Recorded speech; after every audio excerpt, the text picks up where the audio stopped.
Okay, welcome everyone. Thank you for joining. Good morning, good afternoon, good evening, from wherever you're joining us from.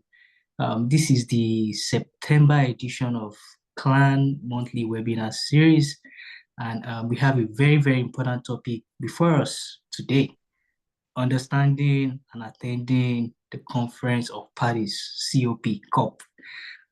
Before we start, or before I bring up our guests, I would like us to start with an icebreaker. This is like a very unique one. And I'll be playing a video. Some of us might have seen it before, but I hope it I hope it inspires you. I hope it informs you. So I'll be sharing a video now, and we'll do a little debrief after the video before I bring up our guests. So sit back, relax, and watch. All right.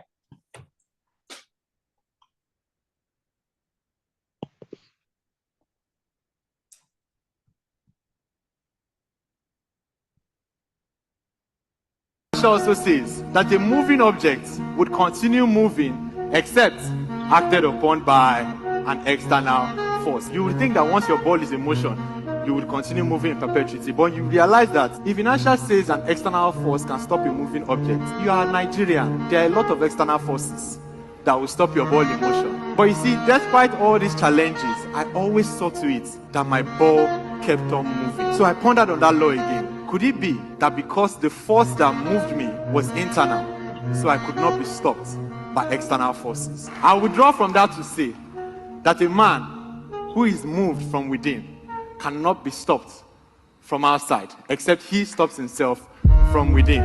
By that inference, maybe that type of man is the kind of man that would break the law of gravity, because there is only one way from there, and that is all. Thank you. Hello. Um, what do we think about the video? What do we think in 2-3 minutes before I bring up our guests? So, are you moved from within or without? I know some of us here might not be in Nigeria, some of us might not be Nigerians, but it's kind of a universal law, and I think it applies in most cases, maybe not everywhere, but in most cases. So, what moves you, especially as a young change maker, a young impact maker? There are external forces, there are internal forces. So, the person that just spoke now, he talked about internal forces, forces within you, moving you. So thoughts, comments before we diving into the main thing, main course that we have today. Yeah. Anyone wants to go? Feel free to unmute or raise your hand. We have just like 3 to 4 minutes for this. Any thoughts? Yeah. I found it so inspiring, and that's why I thought to share it. Okay, yeah. Oluwaseun, go ahead. Go for it. Hello, everyone. Good morning, good afternoon, good evening. To answer your question, I believe first and foremost, you need that inner push. You need to push yourself, right? You need to push yourself first. So the internal push or internal force is very crucial for in one's progress. However, to continue you also need to be motivated outside. When I mean motivated outside, some of us, we have family members that look up to us. Even at the smaller circle of a smaller circle. So we see them appreciate and say, okay, I appreciate what you're doing. So it keeps us going. So first, the inner push is very vital, because you can't even, before they even appreciate you, you'd have done something. And sometimes it is you that decide to take the move. So thank you. All right. Thank you for your comment.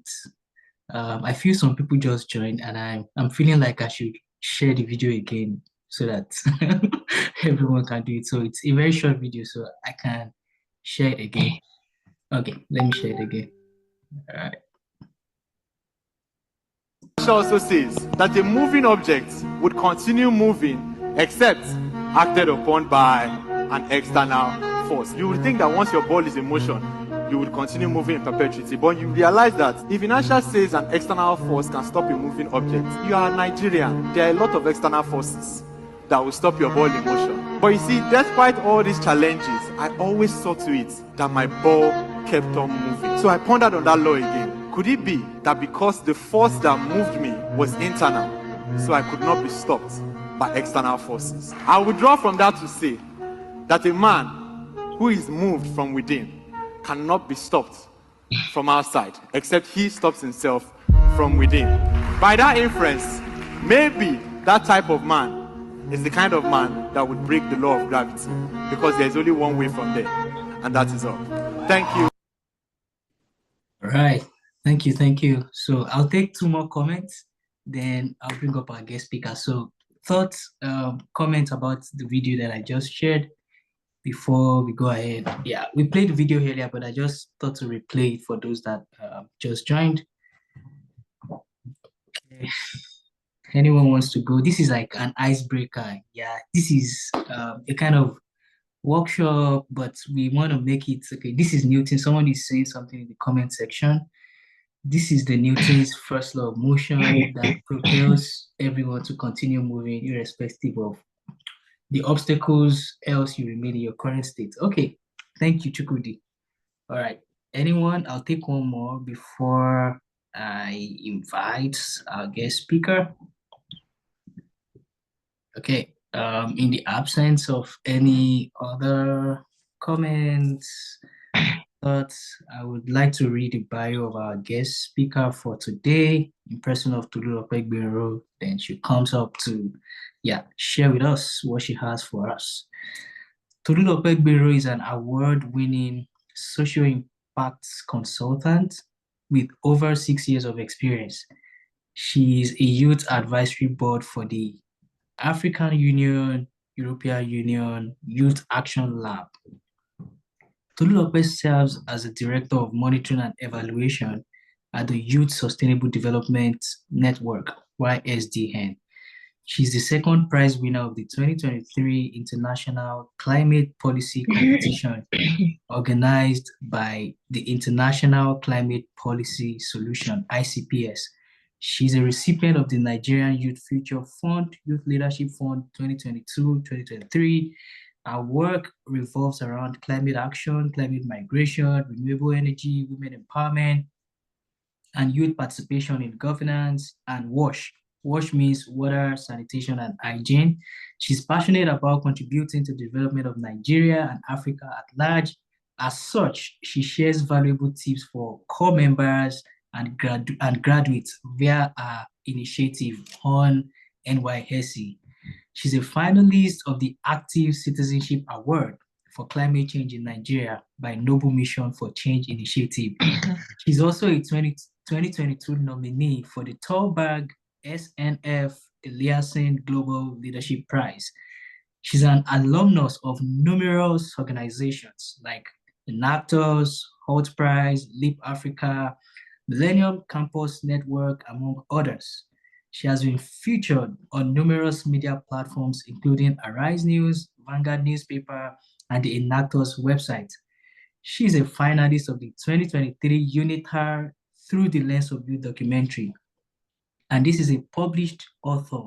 And she's a published author with industry papers on climate migration story. She holds a Bachelor of Science in Industrial Physics, Applied Geophysics from Covenant University, and has been trained on climate change and negotiation by the African Institute for Economic Development and Planning. Hey, with clap emoji, love emoji, join me to welcome Tolu Lope this morning. Tolu Lope, thank you for being our guest speaker again today. All right, over to you now. Thank you.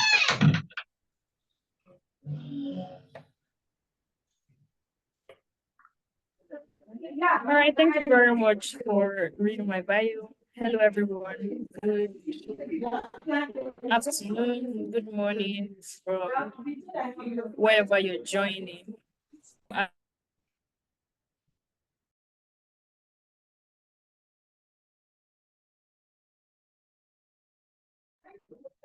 Thank you. So I'll share my screen and I will dive right into the presentation.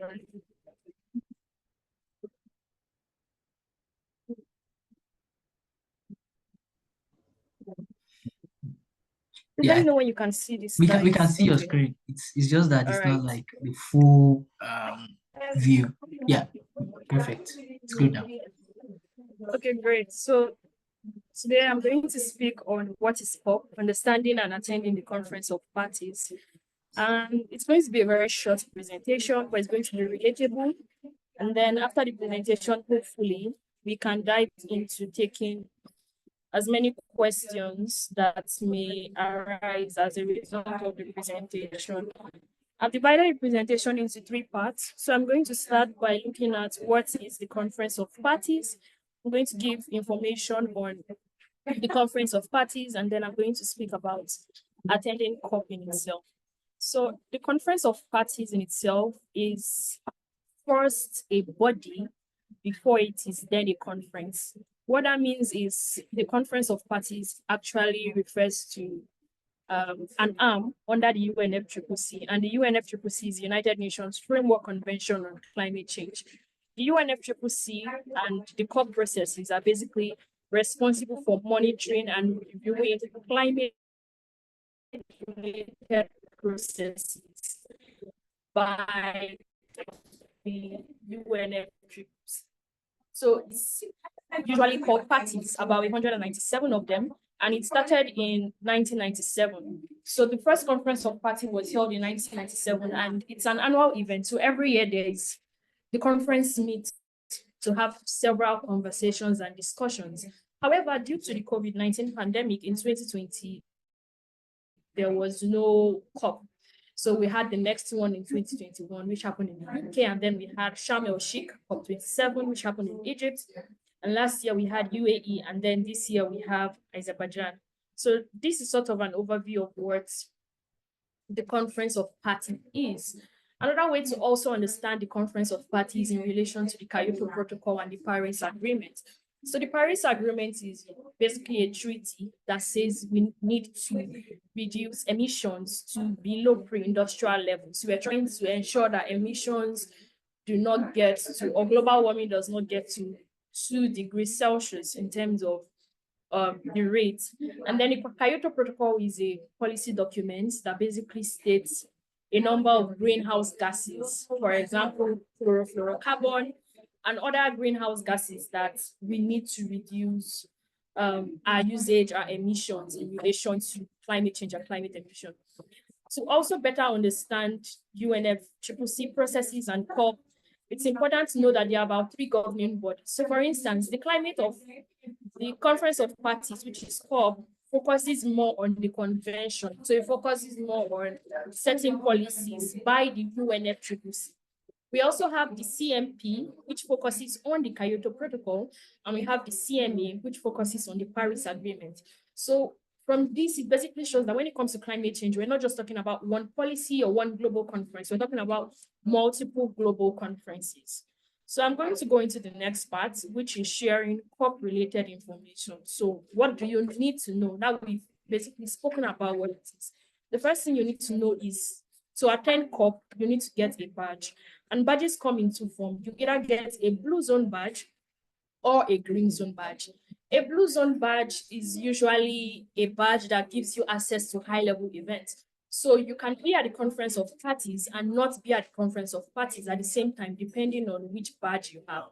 So consider COP as a stadium or an estate, and it's divided into 2 parts.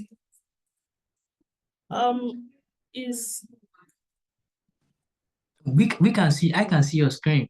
Maybe you need to like refresh Talk FM, maybe you need to kind of refresh or leave and join again. I All can right, see to the so I'll screen. just go on. Yeah. Thank you.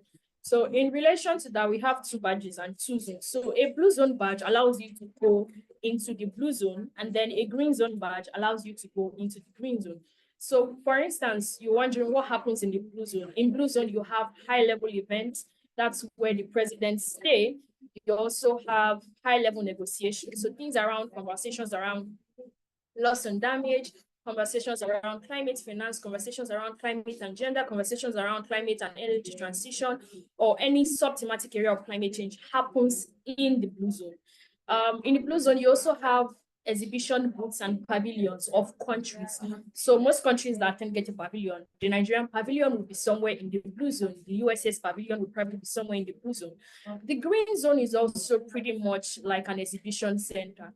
And the best way to explain it is think of it as a trade fair, right? During a trade fair, you may have a conference ground, which is the main ground. So think of that conference ground as a high-level event. And then think of the smaller booths as people just doing their own thing. So you can be in someone's booth for a 3-day trade fair and not even experience the trade fair because you're locked up in a particular place. That's what the green zone is.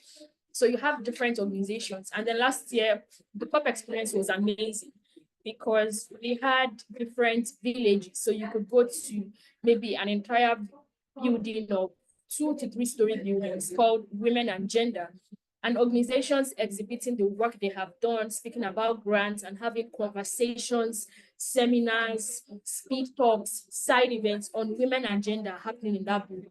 When I think of that, I think of having about 50 more buildings with different more conversations. So it just shows that the conference of parties is really a marketplace in itself, apart from the main conference that goes on.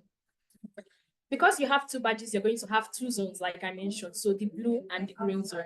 And I spoke on high-level events, negotiations, exhibitions, pavilions, and also side events. So side events are sort of parallel events that happen simultaneously. They could happen at the same time with high-level negotiation events. They could happen when a high-level negotiation is probably not even going on. High-level negotiations or panel sessions are those events that are streamed on the UNFCCC media platforms. Side events usually happen in meeting rooms, which are smaller rooms, exhibition rooms, pavilions, and negotiating rooms. Some of them are streamed, but not all of them are streamed because in a day, over 100 of them happen. And you even check the UNFCCC page where the images were posted, you realize that averagely 1,500 to 2,000 images are taken in a day during COP. Now, it's also important for anybody working in the climate space to understand that the conference of parties does not start during COP. COP usually spans for a period of 2 weeks. So we're talking of 2 weeks of negotiation, but all the presidents are not there for 2 weeks. The World Action Climate Summit might happen for just 2 days, which usually happens for 2 days. And that's where the presidents come. That's when they have high-level conversations. That's when they sign deals. That's when they have high-level events with country partners, stakeholders, and other relevant industry partners and delegates while the conference happens. But 2 weeks is a really short time to negotiate on key issues and make key decisions. So we have what we call the subsidiary bodies of implementations. We call them the SBs or the SBIs. And there's one that always happens in June. So COP usually happens in November, December. So if COP is happening November, December this year, it means June this year, there's a meeting in Bonn. We also call them the Bonn conferences. They happen in Germany. And it's also a 2-week period, like the actual conference of parties, where people that are going to negotiate for countries, they are taught, they learn about COP processes. Then apart from the orientation, they start working. So if, for instance, I am representing my country on loss and damage, it's only proper that I attend the SB in June. And then during the SB in June, there would be a working group where different people talking about loss and damage, industry experts, and other negotiators would begin to have conversations. So these documents, these conversations that are being held are things that will now align into what will be discussed at the conference of parties. So when it comes to the negotiation at the conference of parties, a country can lead the negotiation. So for instance, a negotiator from Nigeria can stand up to say, oh, in relation to loss and damage, this is what I'm proposing. If the other countries agree, the other negotiators or parties agree, they vote positive. If they don't agree, then you have countries that vote negative. So that's how they're able to calculate at certain points pledges and decisions that are made by negotiators and representatives of countries. In relation to badges, I'm also going to say this. There are 2 main kinds of badges, or 2 popular kinds of badges. You're either getting a negotiator badge or an observer badge. So negotiator badges are usually called party badges or party overflow badges, which means they come from country representatives. To get a badge, you're either getting from the United Nations, the UNFCCC national focal points in your country, or you're getting from representative from an international IGO that is accredited by the UNFCCC, or you're getting a badge from an accredited NGO an accredited NGO, right, from the UNFCCC. So these are the three major ways people get badges. So the first step is always, of course, identifying the focal points in your country and contacting them.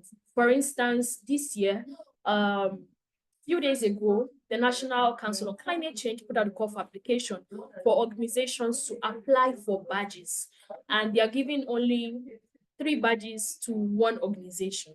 It's also important to note that if an organization receives a badge from any source, either through the country focal point or through IGOs or NGOs, if an organization gets 5 slots and they give out only 3 slots, when they apply for badges the next year, the number of badges that will be given to them will be reduced. So it's really technical because badges do not guarantee funding, and I'm going to speak more about funding. However, you may also see people present at the conference of parties with different badges, maybe a badge that says media or a badge that says ILO, depending on the kind of organization they're representing or the role that they play. The good thing about getting party badges, which can be very stressful, is that party badges give you access to the blue zone, and depending on how you present yourself and how you're dressed, you can have access to high-level conversations and events, right? So take, for instance, if the president of the country is having a high-level event, of course, they will prioritize key stakeholders to enter into that room. But the way you present yourself, and after key stakeholders get in, the president is in, safety, of course, for key high-level personnel has been secured, they would allow more people to come in and become a part of the conversation. So you can come in, you can be in the same room, and it gives you the opportunity to connect with people that you may not necessarily see easily. That's a very key advantage of a party badge. But like I also mentioned, it's not the easiest to get. An observer badge, on the other hand, really just gives you access to the green zone. And then last year, we even had a system where without getting a normal observer badge, you could register for free to get virtual green zone badges for a day, just a badge for a day. And it also really just depends on how long you get a badge for. Because the conference is for 2 weeks, you may get a badge for 3 days in the first week. You may get a badge for the first week, and then you have to fight for a badge, not necessarily fight, but puzzle for a badge for the second week, because if you don't get a badge for the second week, then you can't come in. And the way badges work is it looks like a system. So think of it like you're processing a passport and your picture is on this paper that is branded UNFCCC. So when you get to C.O.P venue on the first day, there's going to be a registration booth. Last year, we had over 50 to 100 people registering. So they do like biometrics accreditation. They take your picture on the spot and then they print the badge that you wear throughout C.O.P. So every day you have to come in, they have to scan your badge for the day as you go in, and they have to scan your badge as you go out. So if your badge has expired for a particular day, then you can't use that badge to come in. So when it comes to badges, it's a serious issue. A badge is really what gives you access, and the kind of badge you have determines the level of access that you get during the conference of parties. Okay, so moving into attending C.O.P in itself, there are a couple of things that one may have to cater for. One of them is going to be flight ticket. Like I said, a badge does not pay for your flight ticket. So you're going to need lots and lots and lots of funding, right? So you need funding for your ticket to go and to come. Next is accommodation. You have to sort out your accommodation. If you're staying for 2 weeks in a particular country, then you know you're going to spend a lot of money. You're also going to sort out feeding. C.O.P is not a church program. It's not a charity event. They don't share food. They don't share free food. Different organizations, countries may have cultural days and the rest of that. And they may say, okay, drinks and snacks allowed, but you can't live in C.O.P based on when you find free food, right? Because it's gonna be a hassle. And most of the free food you find are actually just going to be finger foods and chops. So you're going to have to budget, pay, and have enough cash in hand and probably in your dump card, depending the kind of country you're coming from, to be able to cater for feeding. Also, for local transportation, it's good to plan for that. Sometimes countries try to make plans either by getting electric buses that will carry people or giving delegates access to the tram.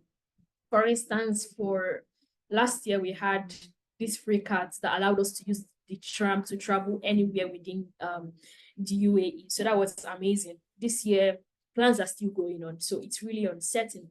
You also want to pay and cater for your health insurance in case you fall sick. You don't want to be that person that falls sick and has malaria, and the doctors are not familiar with what malaria is. So they admit you and transfer you from different hospitals within various regions, and you spend a ton of dollars on malaria when it's something you could have catered for. It's less than $100 if you plan properly or if you paid for health insurance. And of course, cash at hand, right? Because you don't want to be in a situation where there's network issue to transfer. That happened to me a couple of times last year, or where you needed to use the tram, or maybe you missed the tram at a particular time and you need to get somewhere with a taxi, and then you need local currency to pay for. So these are clearly some things to put in mind. Having said all of this, it becomes clear that C.O.P is not vacation. C.O.P is not fun fair. If you're going for C.O.P, then you need to know what exactly you're going to do there. You don't just wake up and say, oh, I hear a lot of people talk about conference of parties because I've been in this space for 1 year, 2 years, 6 months, 3 months, 1 month, but I won an award. I want a grant of $500. I want a grant of $1,000. I want to be at a conference of parties. What are you going there to do? Are you a negotiator? If you're not a negotiator, what are you doing as an observer? What kind of value are you adding? How are you contributing to a side event? How is your side event contributing to the bigger picture, either in terms of your country's NDCs or national adaptation plan, or in line with the global picture, right? In line with certain things that have been said at the convention, in line with certain pledges that have been made in line with things like the Kyoto Protocol, or in line with things like the Paris Agreement. So yeah, you have a lot of money flying around. You have a lot of big CEOs, founders, business tycoons that come in and go out, and you probably never see them mention or post it on their social media platform, because it's really just about what are you coming to do more than changing the world. At some point, you would need funding. So how are you positioning yourself? How is your local organization positioning itself to access funding, or to access the right opportunities, or to access the things that they need to scale? So these are really some things to put in mind. And also, yeah, once in a while we have young people protest, we have the whole cultural day thing, people dressing up. Those things are amazing because in a way they also add color to the event. They create content that researchers can put in research publication, but your work cannot be protesting. I mean, you can't be a professional protester. You protest in your country, whether in the global north or in the global south, and then you travel around the world to scream and protest. More than screaming and protest, what other work are you doing? How is your protest aligning or being translated to real change? So yes, those are some of the basic things that you need to know about the Conference of Parties. For reference purpose, I actually created this slide based on the article I wrote last year. So if you check my LinkedIn, you will find this COP28 too many people. If you're hoping to review some of the things I have said, you will find them in this first article. You can also probably read some more about the last conference of parties under these two articles, examining loss and damage, and then Nigerian youth at COP28. So I will take questions if we have any at this point. Thank you. Awesome. Thank you for this short and sweet, short and sweet presentation, Tolulope. I'm sure a number of people have questions. I can see the chat box, a lot of things going on there already. So now, this is going to be really conversational. So bring up your questions, bring them on now. So if you have a question, you can raise your hand or just unmute to ask your question. So if anyone is asking a question, we can just be respectful by raising hand so I can call the next person. So question time, conversation time to ask Tolu whatever questions you have. Okay, Sharon, go for it. Hi, like Mr. Ayomide said, that was very short and sweet. I love that sort of like straight to the point, and some of the things that are usually glossed over, like big words were like broken down, all of that stuff. So I really love that. So I just want to ask I'm asking on behalf of people on the call. C.O.P is in November. This is September, like basically almost the last week of September. Is it too late for somebody to start their aspirations or their plans for COP29? Is this too close? Is this crunch time? Is this too late for making plans? All right, thank you very much for that question, Sharon. So the answer to that question is, it depends on how you're asking. So if you're asking as a negotiator, yes, it's probably late. And then it also depends on your country and the plans that your country has made. If you're asking as an individual, yes, it is slightly late because by this time, most organizations have given out badges that they have. So getting a badge, it is difficult, but it's not impossible. People get a badge even while C.O.P has started. Some people are not able to make it on the first day, but they're able to travel on the second day. Some people are not able to make it on the first week, but they're able to travel on the second week. So it's relative. It depends on who the person is and what the person wants. If it's important for you, you will find a way to work around getting a badge, and you would scream that you need a badge. And if you're going to do something valuable, you would also scream for people that can help you to say, okay, I'm giving you funding, either in terms of flight, or I'm giving you an accommodation. And a lot of countries, they have policies when it comes to accommodation, especially around Airbnbs. So people could pay for accommodation, and you may think, oh, I'm just going to squat.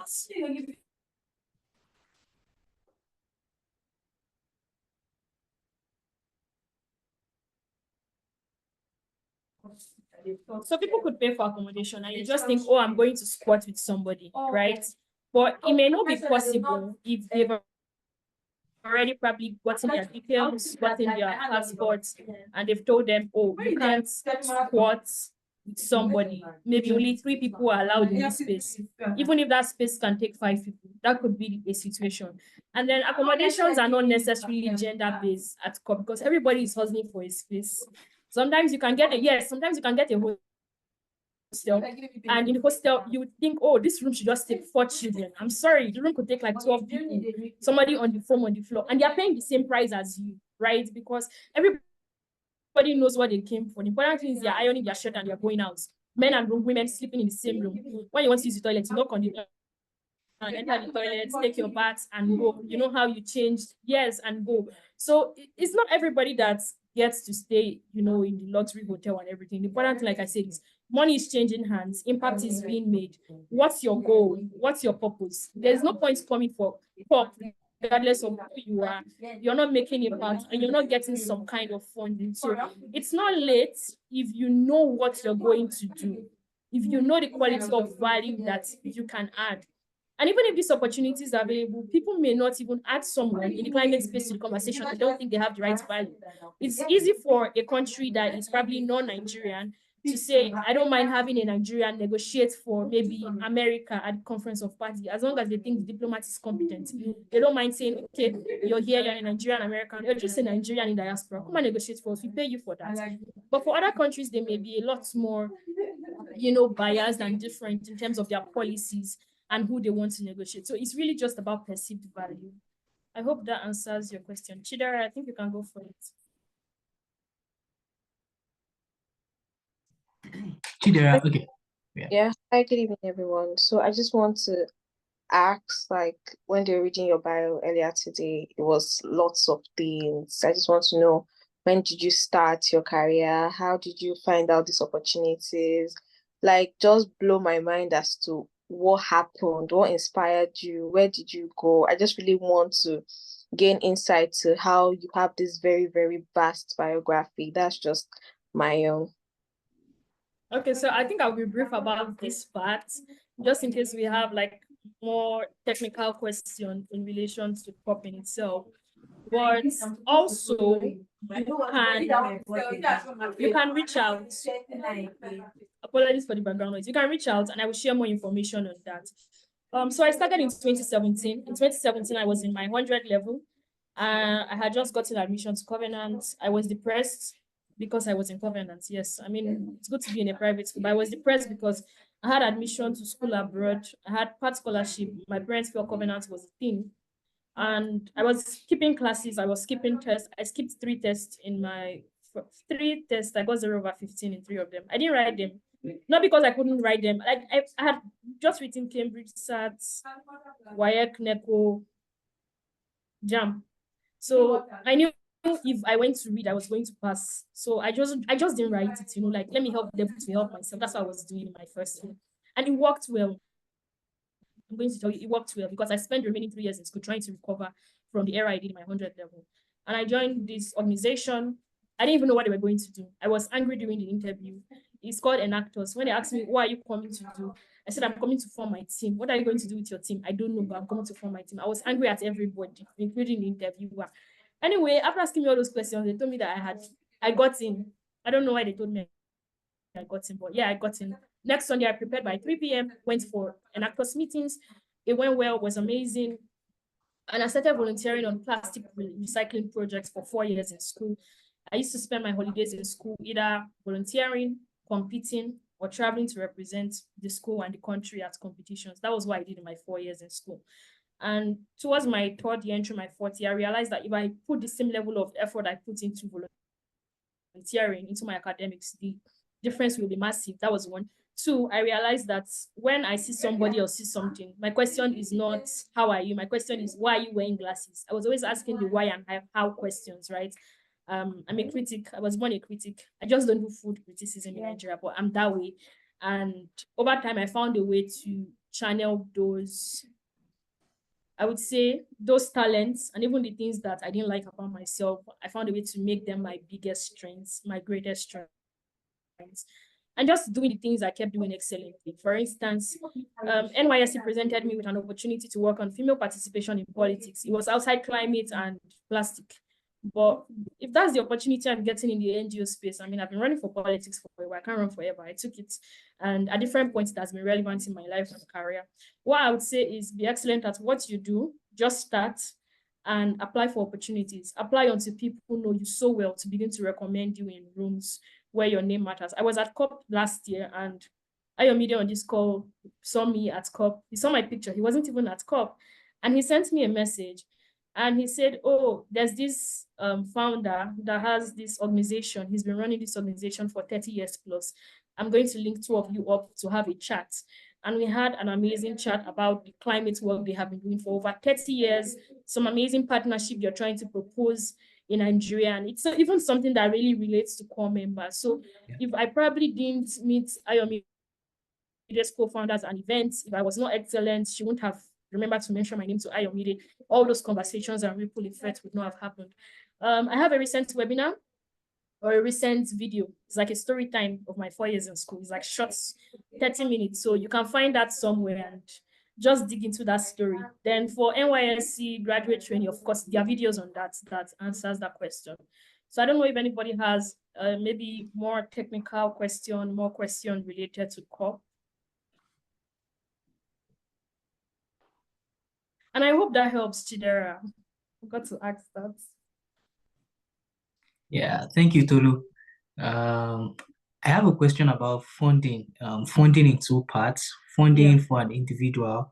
You talked about funding to grow and also how to access funding when you get there. So can you speak to 2 of those things? How to access funding to get you to C.O.P, and when you get to C.O.P, how to go about accessing funding, e.g. as an organization?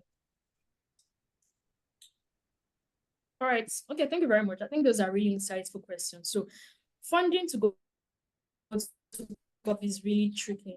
I have a colleague that got funding to go to C.O.P last year because she couldn't go for the one before. So she couldn't go to Egypt, but she joined every conversation that happened in Egypt virtually, and she was engaging. So as much as webinars do not give you the physical feel or vibe, like I said, people are always watching.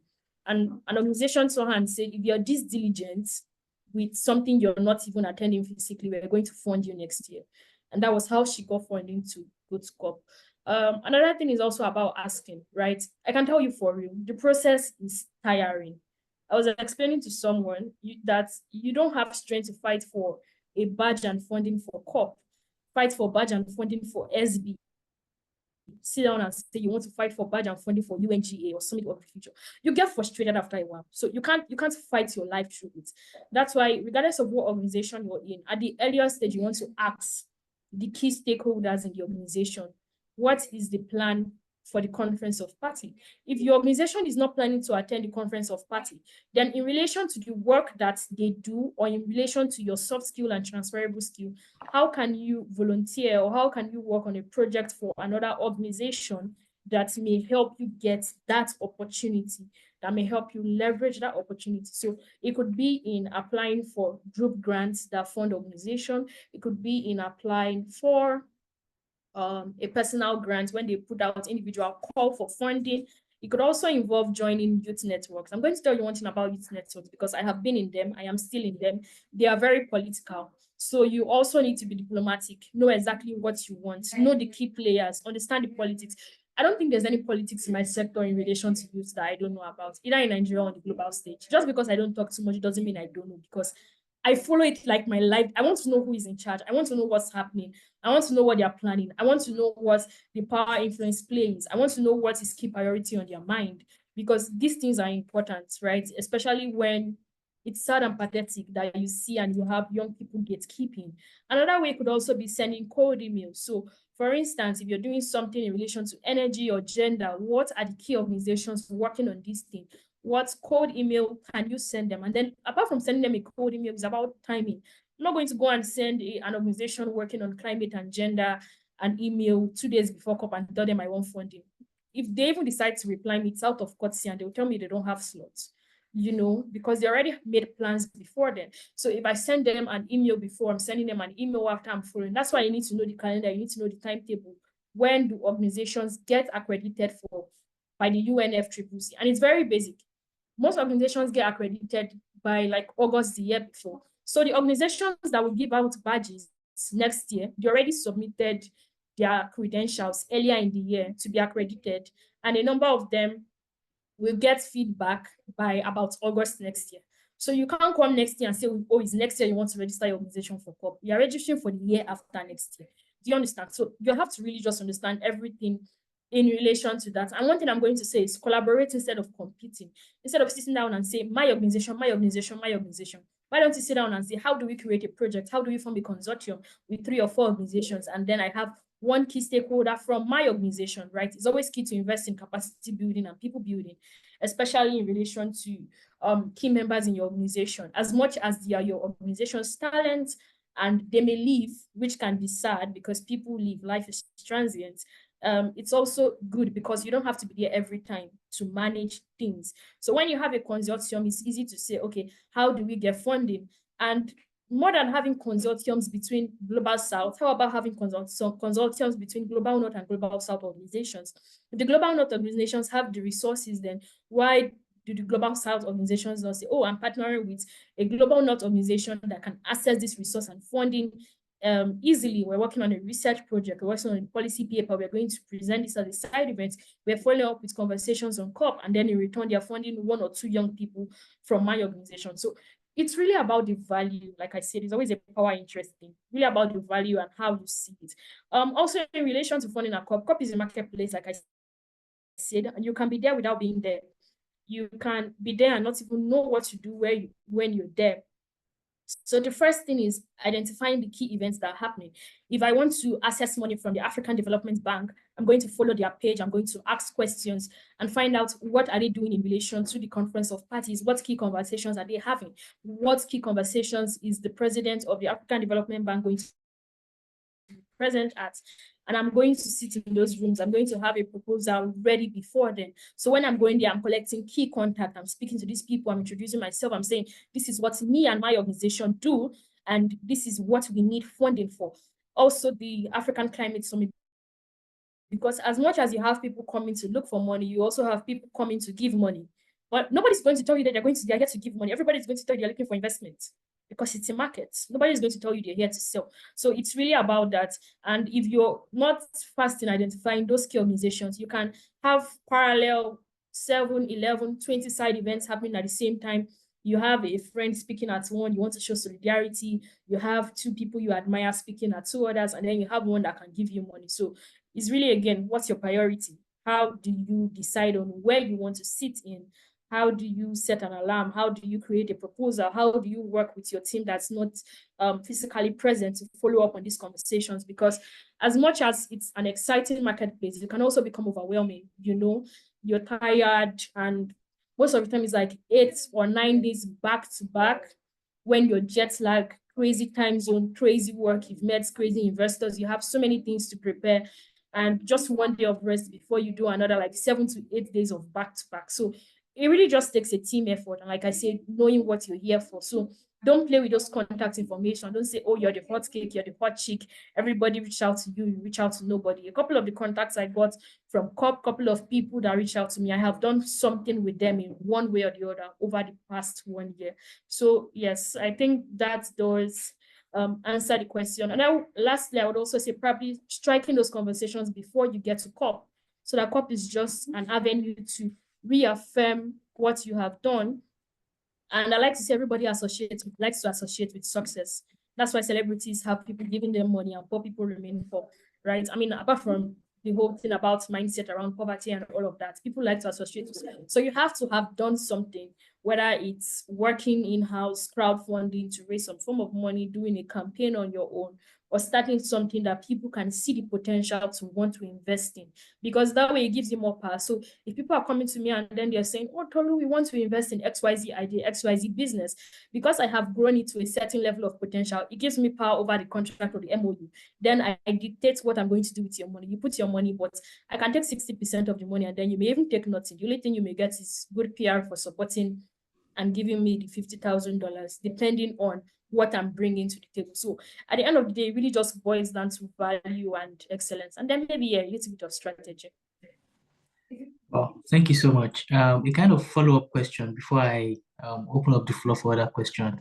I've seen you speak at various events or like side events during C.O.P. So how do people invite you? Is it before C.O.P or during C.O.P? How do you get invited to speak at those side events during conference of party?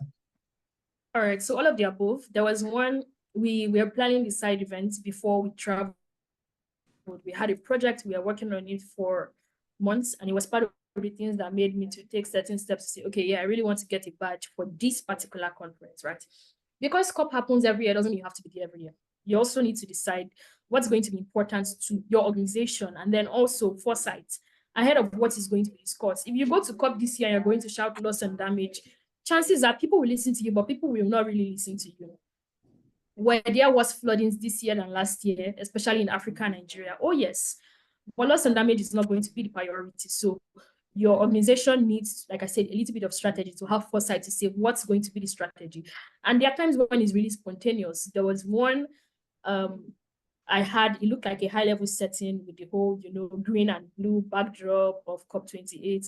My friend literally texted me. I was working to finish up a research paper that we were launching at COP for another project, And he's like, Tolu, are you free? I'm at a panel session. And I was like, what? And he's like, come and sit down on this panel. I was like, what are they talking about? And he was like, urban climate, something, climate cities. See, I don't even know what they were talking about. But I was like, okay, if this person thinks I can speak about this thing, then I'm probably competent about this thing, And then I ran there. When I got there, the panel had started. Everybody was seated. I sat down, and then I put on my system to video me. And it went well because, of course, you prepare before, not during. So, when I was speaking, they didn't even have my picture to put on the screen. They were putting the picture of another girl on the screen because they didn't have my picture as the list of normal speakers. And it was during that panel session I met the senior special advisor on climate change to the Lagos State governor during COP. And she sat down, she listened. It was amazing. But again, it's really just about competence. So there would be really spontaneous opportunities, and there would really be those opportunities that you have prepared for. Like, again, it's like, what have you done? At COP, I had another person say to me, oh, we need you to sit down with the strategy team or business head of our organization because of this thing you mentioned during the conversation. At another point during C.O.P, I was overwhelmed. I was walking. I was just trying to locate the pavilion and rest my head because it was really hot. And I passed one of the co-founders of LinkedIn, and I didn't realize who the guy was. Yeah, and the funny thing is, two of us were going to the same booth. So when I sat down later, like 10 minutes later, he was really smiling at everybody. I was like, who is this weird guy? Yeah. And like 5 minutes later, he comes in and then he's talking about using LinkedIn and climate change and all of that stuff. So it's really just a bubble of endless opportunities. Like Ayomide introduced me to somebody and he invited me to come for a couple of panel sessions. One of them, I went very late, but I went there. I was there and he was happy I was there. So if I met that person that day and they said, oh, Tolu, today I'm speaking on something, we need a young person to also share their opinion, am I going to say no? So it can be, a planned thing, and then sometimes it's really just spontaneous. Whatever Tunde Onokaya said about the one day, you shall get the point. Yeah. Nice. Thank you. Yeah. The summary is to prepare. Just get prepared for for anything. Awesome. Questions. Yeah. We're heading towards the end of the session, so we can still take a couple of more questions. Any other questions before we wrap it up today? Okay, it looks like Tolu has shared everything people need to know today. So anyway, you can also connect. Yeah, so someone is saying hello. You can also connect with Tolu on LinkedIn. I know she's really very, very active on LinkedIn. So you can you can connect with her. You can follow. You can also subscribe. I receive email almost I think every Monday. I don't know, but I know I just wake up Every 2 weeks. every 2 weeks. Every 2 weeks, yeah. Yeah, because of time zone. When I wake up and sometimes I have to check my email, I just see see Tolu's email. I'm like, oh wow. Omariola, do you have questions? Okay. So there's a question. Is there a repository where we can learn about current projects and ongoing work in Nigeria for COP29 and perhaps COP30? Okay. So yes and no. If you visit the National Council for Climate Change website, that's the NCCC's website, they have something. I don't know whether it's called publication or something. So you can check the Climate Act. If anybody has gone through it, you know that it's more administrative than operational. You can also check the National Adaptation Plan, and you can check the nationally determined contributions. We have a work plan on that. So I think you can learn more from that. Last year during the high-level event, the president spoke extensively about CNG, and I'm happy that it's not an audio message. It's something that the presidency has really been intentional about in terms of implementing. So at the moment, I can't say, right? Because for one, I don't work for the government. Two, if you have been, let me rephrase. For one, I don't work for the government yet. Two, if you have been following the flow of politics happening in the climate sector, you know that this year has been very unstable and political for anybody in the Nigerian climate space, right? From the appointment of special envoy to the appointment of new DG and a lot of things that's been happening. So if the country is looking forward to do any new thing at COP29 and perhaps COP30, that would probably be discussed during a high-level event that will happen at COP29. And if there are maybe a pre-meeting, a pre-high-level task force meeting before delegations travel, that would be said. Yeah, I think they did put out a call earlier for climate negotiators, but they seemed more focused on the NDA. So I believe any information that is available at the moment in regarding climate and Nigeria should be found on the NCCC. If it's not found there, it's probably due to maybe new internal issues or restructuring issues, but information will be provided with time. So I'm just as clueless as you are at the moment. All right. Questions before we close for the day? Any questions from the participants? Okay, I think I have one last question. If anyone doesn't have question, I know one of the reasons why youths, or let me say most youths want to go to COP is to kind of represent Nigeria or represent whatever country they come from. Oh, this is what is going on. So do you feel like there is actually a platform and opportunity to have our voice heard during the conference of parties? And if not, what have you observed to ensure that we make our voice heard when we travel to like some of these conferences? Not maybe not only COP, not only COP. Okay, so this is the part where I get a counselor, I get a therapist, I off my camera, and then I cry for like 2 days to them. At the moment, not that I am aware of. Like I said, there has been a lot of changes in government, changes with leaders and people coming with probably new policies, new plans. So at the moment, I can't say, oh, anything is going on to see, oh, how do we get young people to go? But I recall from the last conference of parties that there has been conversation around getting young people in Nigeria to come together and work together so that when there's the need to address or provide opportunities for young people in the climate space, it's easy to say there is a body or there are a group of people or there's a database that we can use to reach them.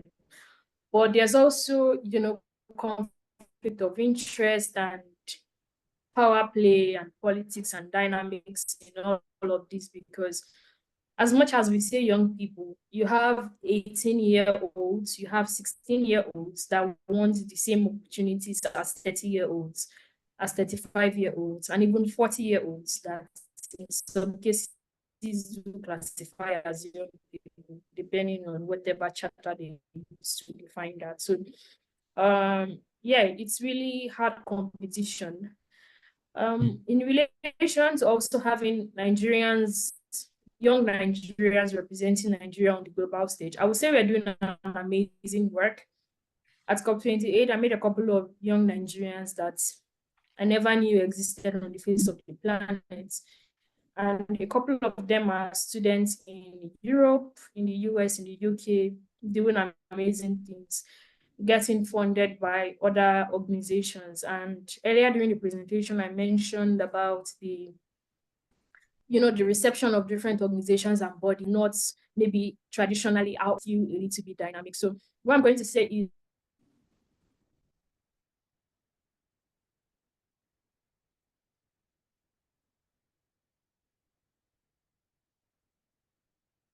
I think this is a cue for me to round up.